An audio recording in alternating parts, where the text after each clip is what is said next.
오늘 이 저녁에는 제자 훈련을 마치신 분들, 사역자 반을 마치신 분들 이제 수료 감사 시간 곁들여서 진행을 합니다. 오늘 말씀은 그래서 제자, 예수님의 제자 어떤 모습이어야 하는가, 이 부분을 요한복음 1장 마지막 부분을 통해서 조명해 보도록 하겠습니다. 예수님은 요 이전에 요한복음 1장에서 제자들에 대한 강력한 관심을 보여주십니다. 그러니까 예수님이 공생애를 시작하시면서 곧바로 하신 일이 제자들을 삼으신 것이죠.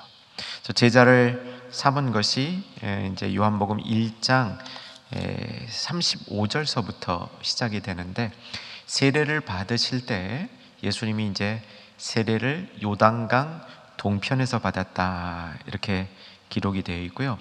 요단강 동편, 그러니까 요단강을 건너 가셔서 세례를 받은 겁니다. 이제 거기 지역에 이제 물이 많은 곳에서 세례를 받았고, 그 세례를 받은 직후에 세례를 베푼 요한이 특이한 일을 합니다. 자기 제자들에게 내가 진짜가 아니고 나에게 세례를 받은 이 특별한 분이 계신데 그분이 진짜다라는 얘기를 하는 거죠. 그러니까 요한의 제자 중에 2명이 예수님을 따르기 시작합니다. 예수님을 따르면서 예수님을 졸졸 쫓아다니니까 예수님께서 그 둘을 보시고 내가 너에게 뭐를 해주기를 원하냐 그랬더니 이들이 좀 함께 머물게 해주십시오 그럽니다. 그때 예수님이 하신 말씀이 와서 보라, 와 보라, 이렇게 말씀하시죠. 그러니까 이제 이들이 예수님을 따랐다, 이렇게 되어 있습니다.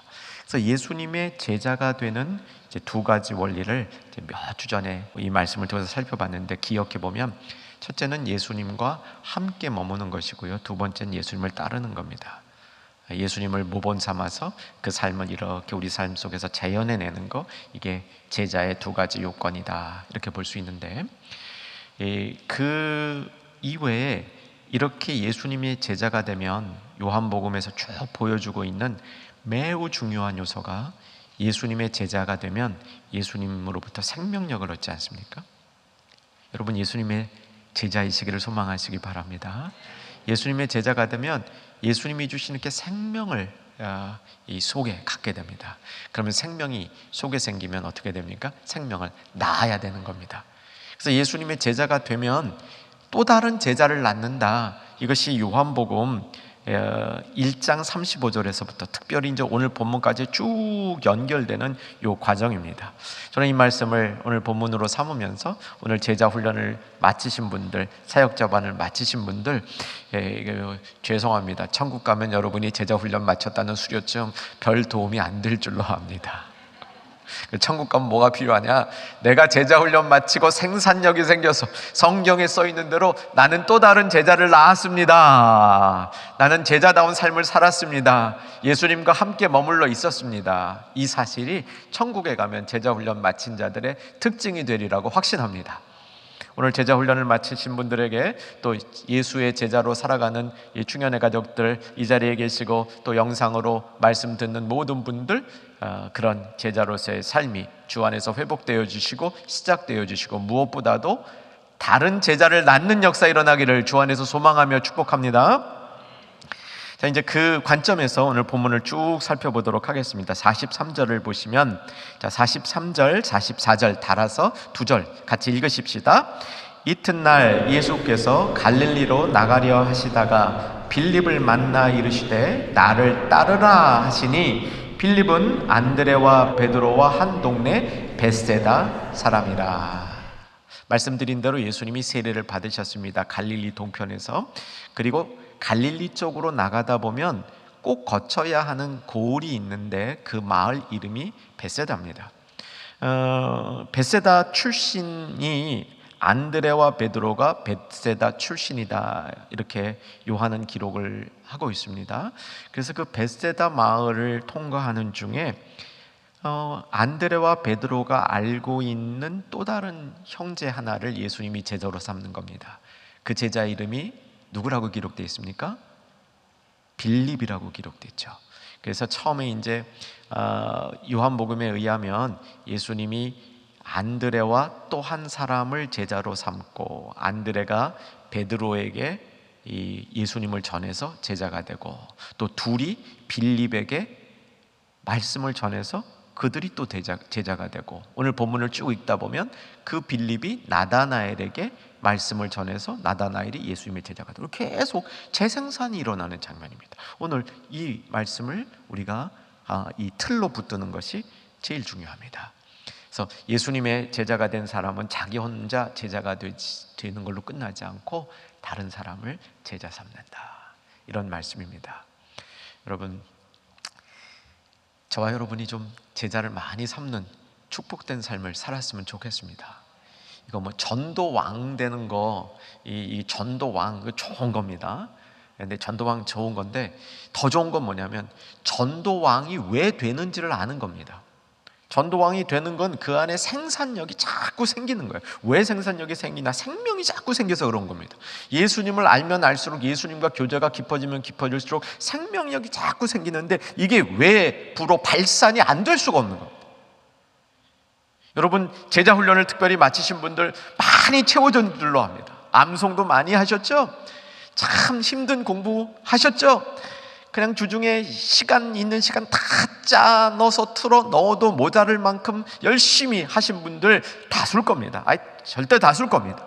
그런데 그걸로 인해서 내 안에 생명력이 생겼는데, 그 생명력이 거기서 끝나면 안 되고 그것이 밖으로 나와서 다른 제자를 양산해낼 수 있어야 된다, 그런 말씀입니다. 오늘 이제 그 관점에서 계속 말씀을 보아간다고 그랬습니다. 첫째, 우리가 기억해야 될 것, 44절, 빌립은 안드레와 베드로와 같은 동네, 같은 고향 사람이었고, 안드레와 베드로를 통해서 빌립은 예수님을 만난 사람이라고 볼 수 있겠습니다. 여기 이제 그 장면은 딱 나오지 않아요. 근데 이제 43절에 보면 빌립을 만나 이르시되 나를 따르라 하시니, 아마 이전에 빌립이 안드레와 베드로 같은 고향 사람이었고, 안드레와 베드로를 통해서 예수님 앞으로 소개받아 나왔고, 예수님께서 나를 따르라 하는 이 말에 빌립이 반응하였다. 그것을 이제 주님이 주신 초청으로 받아들였다, 이렇게 볼 수 있겠습니다. 이제 그 다음 빌립이 어떻게 했느냐가 오늘 본문의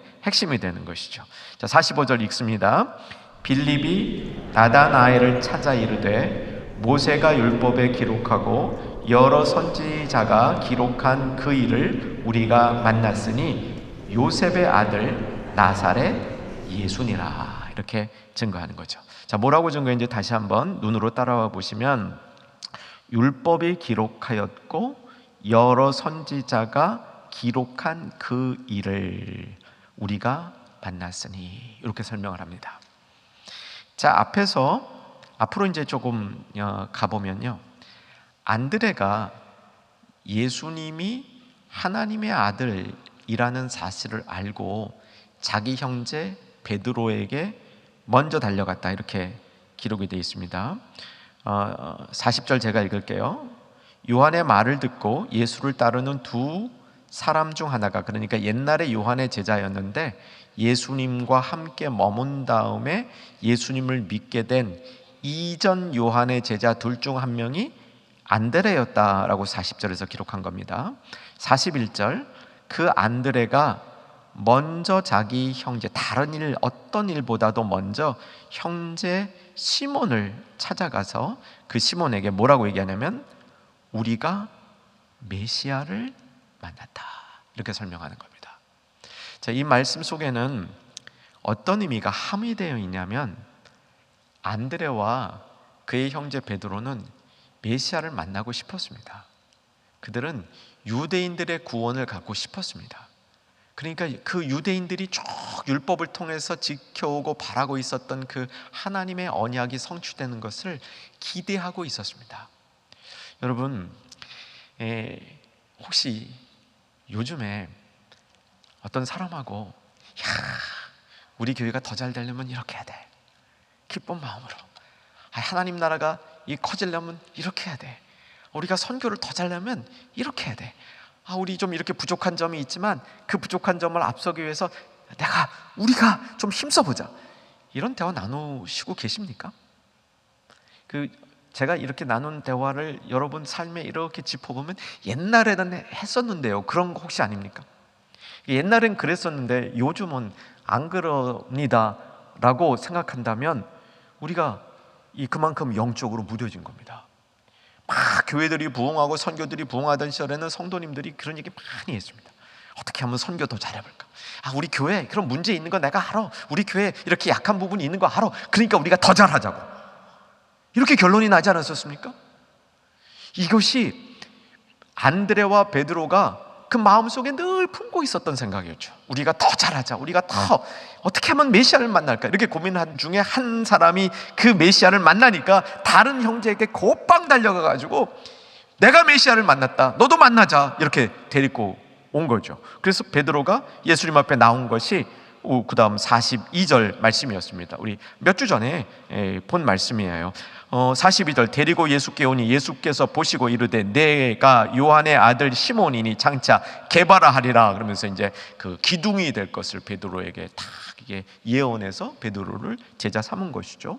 자, 이번에는 그 베드로가 빌립을 전도하고 빌립이 전도한 나다나엘까지 온 겁니다. 그러니까 이게 안드레로부터 시작하면 안드레가 베드로, 베드로가 어쩌면 이제 베드로 안드레가 같이 했겠지만 빌립 나다나엘, 이건 벌써 이게 순식간에 영적으로 손자 증손자가 막 나오기 시작하는 겁니다. 빠르죠? 빠릅니다. 이게 이제 생명력이 강할 때는 이게 빠른 거예요. 전도한 사람이 또 전도하고 전도한 사람이 또 전도하고 그러면 이제 소위 이런 이제 부흥의 역사가 일어나는 거죠.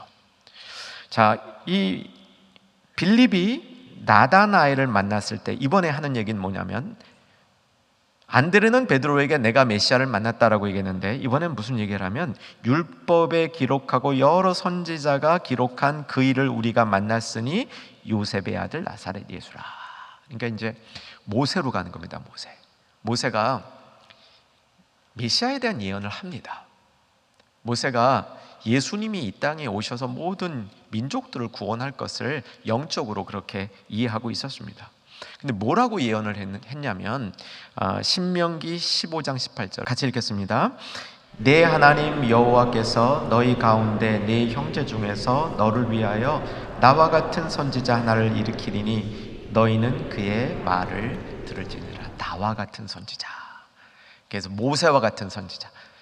이스라엘 백성들에게 오실 메시아가 누굽니까? 그러면 모세와 같은 선지자, 다윗의 자손, 이렇게 설명을 했던 것이죠. 모세가 얘기했던 나와 같은 선지자. 그러니까 이게 메시아란 뜻과 결국은 같은 뜻이 되는 겁니다. 그래서 나다나엘이 그 말씀을 듣고 빌립의 증언을 받고 이제 46절 나다나엘이 어떻게 반응하는지를 한번 같이 살펴보겠습니다. 46절 읽습니다. 나다나엘이 이르되 나사렛에서 무슨 선한 것이 날 수 있느냐? 빌립이 이르되 와서 보라 하니라. 나다나엘이 보기에는 도대체 나사렛이라는 도시에서 그 마을에서는 뭐 대단한 것이 나올 수 없다고 생각을 했습니다. 여러분, 나사렛이요 정말 조그만 마을이옵니다. 혹시 오늘 예배 드리시는 분 중에 내가 태어난 고향이 정말 조그만 마을입니다. 그런 분 계십니까? 계시겠죠. 근데 이게 정말 얼마나 조그맸냐면요, 온 동네 마을 사람들이 이게 몇 가정이 되질 않아요. 서로 얼굴을 다 아는 그런 사람들이란 뜻입니다. 그러면 나다나엘은 도대체 어느 도시 출신일까? 이게 저 요한복음 뒤에 가면요, 나다나엘이 어느 도시 출신이라는 것이 성경에 나옵니다. 어느 도시 출신일까요? 힌트를 하나 드리겠습니다. 초콜릿 이름입니다. 가나. 나오셨어요. 어느 세대인지 짐작이 됩니다. 젊은 세대는 도저히 연결이 안 되겠지만, 그 다음 두 번째 이제 힌트로 혼인잔치 이렇게 드리려고 그랬는데 어쨌든 가나 나왔습니다. 이 가나하고 나사렛이 가까운 데 있습니다. 멀지 않아요. 이제 이 산동네인데 둘 다 그래도 가나는 조금 아래 산동네고요. 나사렛은 더 윗 산동네입니다. 그러니까 이 가나 출신인 이 나다나엘이 볼 때는 도저히 내가 알고 있는 나사렛에서는 인물이 나올 수가 없는 거야. 도저히 내가 알고 있는 그 조그만 마을에 그 환경 가운데는 메시아라고 이름 부를 수 있는 인물이 도저히 나올 수 없는 환경이라고 이 나다나엘은 알고 있었던 것이죠. 그래서 자기의 경험상은 도대체 나사렛에서는 인물이 나올 곳이 아닌데 뭐 거기서 무슨 나온 사람이 뭐 별거 있겠는가 하고 시큰둥하는 겁니다. 사랑하는 여러분, 여러분이 누군가에게 예수님을 소개할 때 상대가 눈 반짝반짝 뜨고 귀 쫑긋하고 마음문을 활짝 열고 받아들이면 얼마나 좋겠습니까? 근데 그럴 때가 적지요. 그럴 때는 정말 인생에 몇 번 경험하지 않는 기회고요. 우리가 예수님을 소개한다면 쫑긋하고 받아들인 것보다는 시큰둥할 때가 더 많이 있습니다. 현실입니다. 시큰둥할 때가. 그래서 우리가 이제 그 시큰둥하는 사람에게 예수를 증거하기 위해서 가끔 쓰는 게 있죠. 예수님이 위대하시고 훌륭하시고 교회에 나오면 잘되고 복을 받고 뭐 이렇게 한단 말이죠. 그러면 이제 그 사람이 거기에 좀 귀를 듣고 아이고 나도 좀 복 좀 받고 싶네 하고 교회에 왔다가 복을 받는 분도 있지만 혹시 여러분에게 따진 분은 없습니까? 아니 복 준다 그래서 내가 교회 왔는데 이게 뭔 꼴이요? 아니, 교회를 내가 왔는데 복커녕 오히려 하던 일도 안 되고 이런 그 타박이나 타령을 받으신 경험도 있을 겁니다. 원래 우리가 복음을 전한다는 게 정말 우리 안에서 일어나는 생명력이 없다면 우리가 전하는 말의 내용만 갖고는 상대가 솔깃하지 않을 내용일 가능성이 많은 겁니다. 근데 그렇다고 해서 우리가 상대방 솔깃하라고 솔깃하는 얘기만 해서는 안 되지 않습니까? 여러분 제자 훈련을 왜 받으셨습니까? 왜 제자가 됐습니까? 결국은 생명력을 갖기 위해서, 생명을 낳는 능력을 갖기 위해서, 하나님이 주어주시는 그 놀라운 은혜로 우리 안에 생명이 이렇게 막 흘러넘치면 거기서 전달하는 것이 힘이 생기는 겁니다. 이때 빌립은 뭘 그렇게 시큰둥하는 이 나다나엘에게 이렇게 말하지 않았습니다. 저 같으면 그렇게 말했을까요? 아이고 너는 가나에서 온 주제에 뭐 내가 보기에는 가나나 나사렛이나 뭐 거기다 조그맣기는 그만한데 근데 또 그 가나에서 왔다고요? 이 나사렛에서 나온 이 예수님을 또 무시하고 있는 거예요. 자기가 조금 더 큰 동네에서 왔다고. 그러면 이제 저 같았으면 그럴 것 같아요. 근데 빌립은 예수님이 하신 방법을 그대로 사용합니다. 와서 보라라는 말을 사용하는 것이죠.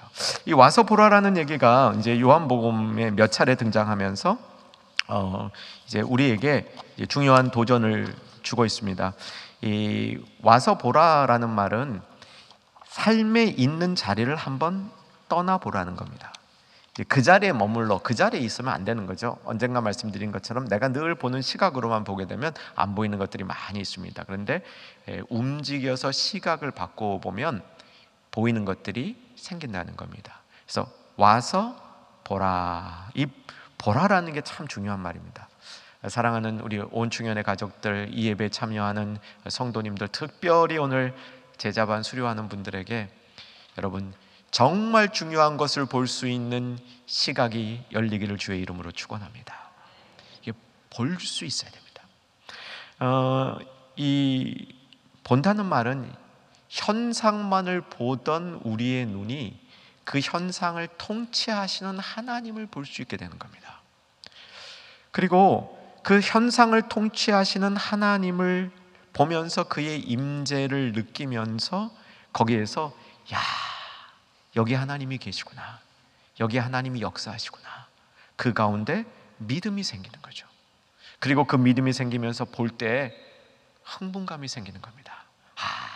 그래 이거다 하는 흥분감이 생기는 겁니다. 그리고 간절함도 생기는 것이죠. 마태복음 13장 44절에 보면 안 찾으셔도 됩니다. 밭에 감추인 보화 비유가 나오죠. 어떤 사람이 늘 일하던 밭에서 일하다가 이 보화를 발견했습니다. 이 보화를 발견하고 너무 흥분이 됐습니다. 그동안에 안 보이던 보화가 보인 거거든요. 그래서 그 자리에 두고 기뻐하며 돌아가. 그러니까 하나님이 하시는 일을 보면서 그것이 새로운 시각으로 우리에게 보이며 하나님이 역사하시는 것을 보이게 될 때 이게 와서 보라 라는 말이 이루어지는 그런 이 사건이 발생한 것이 되는 겁니다. 자, 빌립이 와서 보라 이렇게 했더니 나다나엘이 어떻게 반응하는지 보십시다. 47절입니다. 같이 읽겠습니다. 예수께서 나다나엘이 자기에게 오는 것을 보시고 그를 가리켜 이르시되 보라, 이는 참으로 이스라엘 사람이라. 그 속에 한 번 더, 그 속에 감사한 것이 없어요. 사실은 그 앞에 이는 참으로 이스라엘이다. 참으로도 굉장히 중요한 말이에요. 이거 진짜 이스라엘이다. 요즘 쓰는 말로 찐 이스라엘이다. 찐 이스라엘이다 라고 선포하면서 그에게 간사한 것이 없다라고 예수님이 나다나엘을 극찬해주고 있으신 거죠. 자, 근데 그 다음 나다나엘이 어떻게 변화되는지 보십시다. 48절 같이 읽습니다. 나다나엘이 이르되 어떻게 나를 아시나이까? 예수께서 대답하여 이르시되 빌립이 너를 부르기 전에 네가 무화과 나무 아래 있을 때 내가 먼저, 여기 먼저란 말 없어요? 먼저 보았노라 이렇게 말씀하니까 예수님이 먼저 나다나엘을 본 거예요. 사실은 나다나엘은 빌립의 손에 이끌려서 반 억지로 예수님께 가고 있는 것처럼 보입니다. 우리가 누군가를 전도했을 때 그 사람이 정말 그래 내가 네 성의 봐서 한 번 교회 나가줄게. 근데 두 번은 안 돼. 그리고 교회 오게 된 사람이 자기가 자기 발로 교회에 왔는 줄 알았는데 예수님이 먼저 보고 있었네? 이걸 발견하는 시간인 겁니다. 참 특별하지 않습니까? 근데 예수님이 먼저 자기를 봤다 그러니까 그때 나다나엘이 그 얘기를 들으면서 이게 진짜 믿음이 확 생겨버린 거예요. 여기는 이제 제 설명을 조금 들어야 되는데 그렇게 그 나다나엘이 믿음이 생긴 다음 49절에 굉장히 놀라운 고백을 해요. 이게 순식간에 일어난 일인데 놀라운 고백을 합니다. 어떤 고백인지 좀 집중해서 읽어야 됩니다. 이 부분입니다. 자, 49절 읽습니다. 나다나엘이 대답하되 랍비여, 당신은 하나님의 아들이시요 당신은 이스라엘의. 정말 놀라운 고백. 어떻게 이런 일이 이 순간에 벌어졌을까? 정말 놀랍습니다. 자, 이 부분을 알기 위해서 이 앞에 일어났던 일을 좀 잠깐 살펴볼 필요가 있는데 45절로 돌아가십시다. 빌립이 나다나엘을 찾아 이르되, 빌립은 나다나엘을 열심히 찾았습니다. 빌립이 나다나엘을 여기서 찾았다는 것은 아마도 이런 것 같아요. 벳세다 부분을 지나다가 나다나엘을 전에 알고 있었는데 그 나다나엘이 있는 걸 본 겁니다. 그러니까 자기가 예수님을 만나고 예수님의 이제 제자가 된 빌립이 나다나엘을 보는 순간 나도 저 사람에게 예수님을 전해야 되겠다 생각을 한 겁니다. 근데 이제 이 정황상 그리고 원문을 이렇게 자세히 뜯어보면 빌립과 나다나엘도 이전에 안드레와 베드로처럼 이 메시아에 대한 관심이 있었던 것 같아요. 이들이 메시아를 찾았던 것 같습니다. 그래서 안드레가 베드로에게 얘기하는 것처럼 우리가 토론하던, 우리가 기다리던, 우리가 그렇게 마음속에 담고 있었던 그분을 나는 만났다.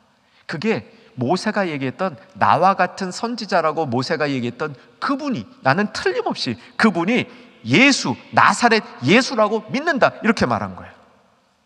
그랬더니 나다나엘이 에이 그 나사렛이라는 것에 확 가버린 거야. 에이 가버나움이면 몰라도 나사렛은 아니지 그랬었습니다. 그런데 나왔는데 예수님이 자기를 먼저 보았다고 얘기하는 거예요. 내가 너를 먼저 보았다라고 얘기하는 겁니다. 먼저 보았다는 얘기가 나다나엘 이 마음에 아주 그냥 환한 빛처럼 비춰진 겁니다. 여러분, 자, 오늘 우리가 은혜 받는 방법이 있습니다. 오늘 은혜 받는 방법은 뭐냐면 내가 예수님 찾기 전에 예수님이 나를 먼저 찾았다. 내가 예수님을 지금도 알려고 노력을 하고 있는데 근데 내가 지금 아는 예수님은 적은데 예수님은 나를 정말 잘 알고 계신다. 여러분, 요것만 확실히 오늘 내 마음속에 다시 기억나도, 이거 여러분 처음 듣는 얘기 아닐 겁니다. 이 생각만, 이 말씀만 내 마음속에 확실히 빛으로 비춰져도 오늘 우리 충분한 은혜 많이 받은 줄로 믿습니다. 오늘 제자훈련 마치시는 분들 다시 한번, 내가 제자훈련 열심히 한 것 같은데, 열심히 해서 내가 예수님을 알아간 것 같은데, 예수님은 나를 다 알고 계셨다. 그 예수님이 먼저 나를 찾아주셨다. 이것이 나다나엘이 놀라운 고백을 한 믿음을 갖게 된 그 원리인 겁니다. 예수님이 나를 먼저 찾았다. 예수님이 나를 먼저 알고 계셨다. 그런 얘기입니다. 그런데 나다나엘의 여기 더 큰 축복은 뭐냐면, 예수님이 칭찬해 주는 거예요. 예수님이 칭찬해 주는 거. 나다나엘, 너는 진짜 이스라엘 사람 가운데 모범이 되는, 내가 찾는 사람이었다. 내가 너를 쭉 찾아왔는데, 보고 있었는데, 너는 이스라엘 중에서도 모범이 되는 사람이다. 네 안에는 뭐가 없다? 뭐가 없다? 간사함이 없다라고 얘기하는 겁니다. 여러분, 오늘 우리가 정말 영적인 이런 축복으로, 하나님이 나를 찾으셨구나, 예수님이 나를 찾으셨구나, 예수님이 나를 쭉 보고 계셨구나, 쭉 보고 계시다가 내가 필요하다, 내가 쓸만하다 해서 나를 이렇게 불러주셨구나. 여러분, 이거 깨달을 때요, 이후에 간사함이 없어지기를 주 안에서 소망합니다. 그동안에 우리 간사함 좀 있었죠? 좀 있었습니다. 좀 많이 있는 사람이 있었고 좀 덜 있는 사람이 있어서 그렇지, 없는 척하는 사람이 있는데 잘 숨기는 사람이 있었지, 결국 다 우리는 간사한 모습이 있었습니다. 그런데 예수님이 나를 먼저 보셨다. 이 은혜를 받으면서 내 안에 간사한 것이 없어지기를 소망하는 우리 모두 되기를 주의 이름으로 축원합니다. 그럼 이 간사함이 뭐라는 걸 정리해야죠. 그럼 도대체 뭐를 간사함이라고 그러느냐 얘기죠. 이 간사함을 헬라어로 좀 가르쳐 드릴게요. 이 간사함의 헬라어는 돌로스입니다. 돌로스. 좀 길게 발음해야 됩니다. 두울로스가 종이에요. 이거 좋은 겁니다. 두울로스 종, 예수님의 종할 때 두울로스예요. 근데 이거는 돌로스입니다. 간사하게 제가 얘기하고 있습니다. 돌로스. 좀 간사하게 보이지 않습니까? 이거 돌로스예요. 요 간사한 거 빠져야 돼요. 간사한 거를 이제 그냥 번역하면, 이 간사한 것은 사기, 속임, 이런 게 간사한 겁니다. 이런 게 없어지는 거예요. 이런 게 싹 없어지는 겁니다. 근데 정말 예수님이 말씀하신 의미를 이렇게 묵상해 보면요, 예수님이 나다나엘을 만났을 때 상대적으로 나다나엘은 간사함이 없었을 거라고 믿습니다. 그런데 정말 예수님이 나다나엘에게 너는 간사함이 없다고 얘기한 건 정말 예수님의 영성입니다. 앞으로 간사한 게 싹 없어져서 그 성화될 모습까지도 미리 보시고 간사함이 없다라고 말씀해 주셨을 것이라고 저는 확신합니다. 정말 나다나엘이 간사한 게 하나도 없었다는 뜻이 아니란 말입니다. 상대적으로 좀 나았을 뿐입니다. 저와 여러분처럼 세상에 사는 아무개보다 좀 나을 뿐이죠. 그런데 여전히 간사함이 있는데, 하나님이 미리 보시고 제가 앞으로 참 믿음 가지고 신앙생활 열심히 해서 성화될 거를 미리 보시고 간사함이 없구나, 이렇게 미리 말씀해 주시는 줄로 믿으시기 바랍니다. 그래서 결론은 간사함을 없애야 됩니다. 간사함을 없애야 돼요. 베드로전서 2장 22절을 보십시다. 자막으로 보겠습니다. 간사함에 대한 얘기가 나와요. 간사함이라고 표현이 안 되어 있습니다. 다른 단어로 되어 있습니다. 여기 이제 거짓으로 되어 있어요. 읽으십시다. 그는 죄를 범하지 아니하시고 그 입에 거짓도 없으십니다. 이거 예수님이 희생양으로 드려졌던 예수님에 대한 이 표현이에요. 그러니까 이사야서 53장, 우리를 위하여 채찍당하신 그 어린 양, 그것을 베드로가 다른 방식으로 표현하는 얘기입니다. 그 예수님의 어린 양으로 순전하게 드려진 모습을 입술에 간사한 게 전혀 없었다는 거예요. 여러분, 이 모습을 우리가 사모하고 나가자는 겁니다.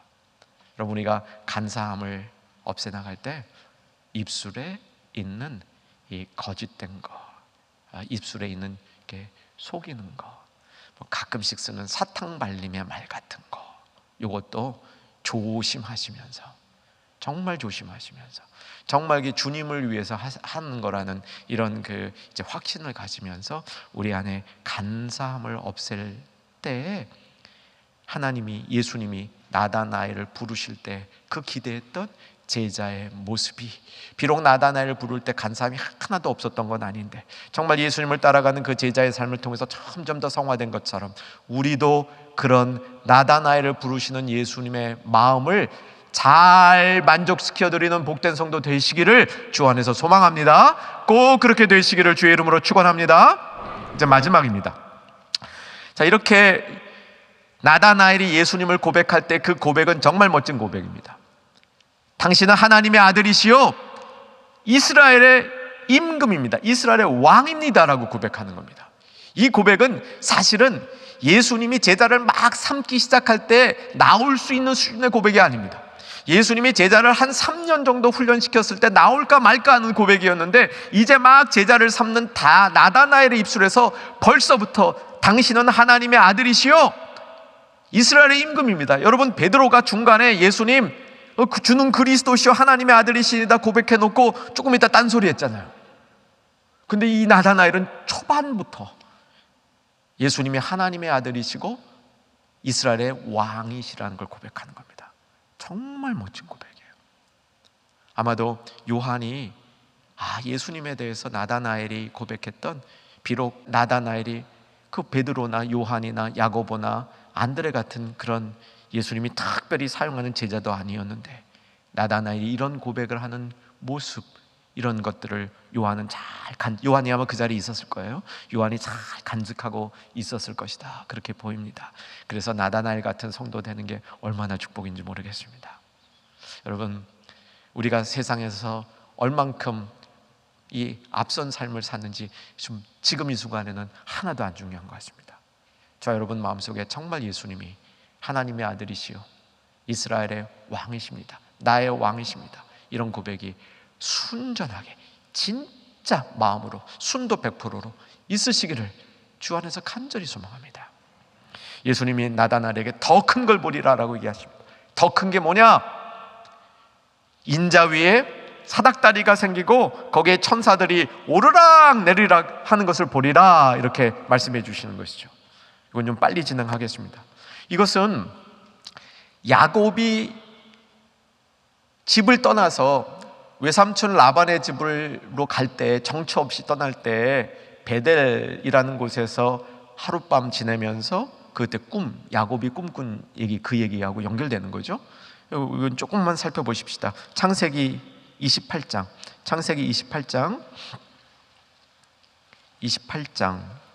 12절로 갑니다. 창세기 28장 12절 제가 읽어드릴게요. 꿈에 본즉 사닥다리가 땅 위에 서 있는데 그 꼭대기가 하늘에 닿았고 또 본즉 하나님의 사자들이 그 위에서 오르락 내리락 하고. 자, 이때 하나님과 야곱 사이에 언약이 맺어집니다. 어떤 언약이 맺어지냐면 14절, 내 자손이 땅의 티끌같이 되어 내가 서쪽, 동쪽, 북쪽, 남쪽으로 퍼져갈지며 땅의 모든 족속이 너와 내 자손으로 말미암아 복을 받으리라. 아브라함에게 준 복이에요. 이거 야곱에게 이제 전수가 되는 겁니다.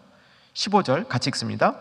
내가 너와 함께 있어 네가 어디로 가든지 너를 지키며 너를 이끌어 이 땅으로 돌아오게 할지라.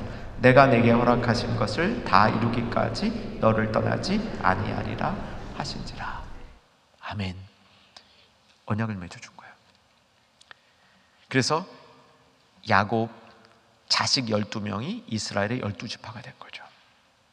자, 이제는 그 야곱에게 보여줬던 사닥다리가 그때는 베델, 하나님의 집이라는 뜻을 가진 베델 위에 놓여졌던 사닥다리가 지금은 어디 위에 올려집니까?